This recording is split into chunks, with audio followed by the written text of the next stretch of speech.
Hey, what is going on, everybody? I'm Noah from TechnoBuffalo.com, and I'm here with what might be my favorite tablet. I know some of you are going to be like, what are you talking about? But the little Nook Color, the little e-reader that could, is now all grown up, and it's a baby Android tablet for reals. If you've been following the Nook Color, if you played with one, if you watched my videos, read my posts, whatever, you know that this thing has been Android-based from the start. And has been able to run ports of Android, various flavors of Android 2 and also Android 3.0. You know, unofficial ports not supported by Barnes & Noble, etc., but ports you could run off of the micro SD card. Now, Barnes & Noble has gone ahead and started pushing out the long-awaited release to make this thing an official Froyo tablet 2.2. The tech heads out there, the hardcore geeks, might be thinking like, well, so what, man? 2.2, that's yesterday's news. I want honeycomb. I want 3.1. Forget 3.0.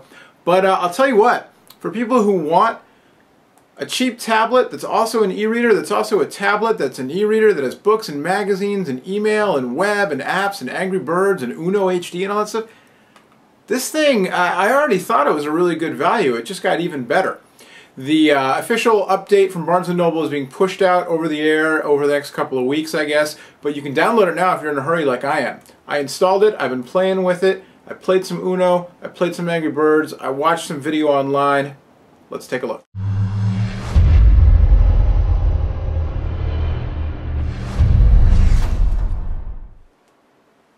Alright, so basically what you've got is a 7-inch tablet computer, Android based, and with the new Barnes & Noble firmware, it's based on Android 2.2, but it's still got a very customized user interface. And what I really like about this is that, you know, Barnes & Noble, they took the Android base, they made the user interface really attractive, really easy to use, and very purpose driven. So it started out as an e-reader, a color e-reader, made for books, made for magazines, and it had a little bit of extra functionality. They threw in the web, they threw in Sudoku, stuff like that. Now, what you've still got this very simple user interface. It's all based off of this little menu at the bottom. You've got the home button. That's really the only button.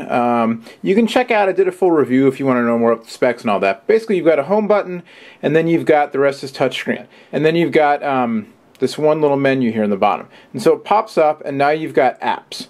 So we go to apps, and I have installed 2 apps in addition to the ones that came preloaded with the new update. I installed Angry Birds, I installed Uno HD.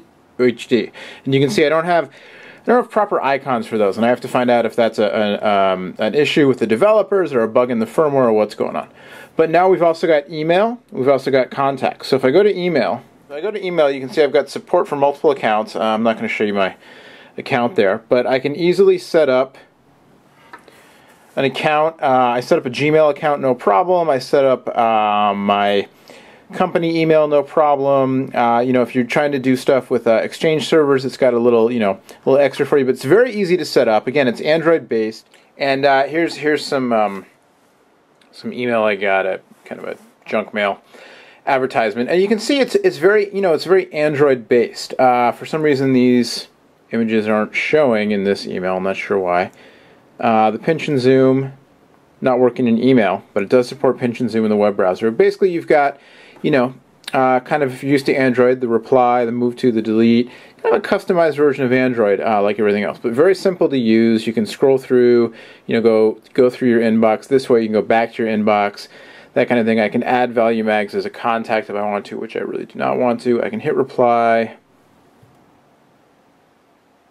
I can reply. In email, I cannot rotate, which is too bad, but I can at least reply this way. The on-screen keyboard works pretty well. And there you go. I've got contacts set up, so I can add a contact.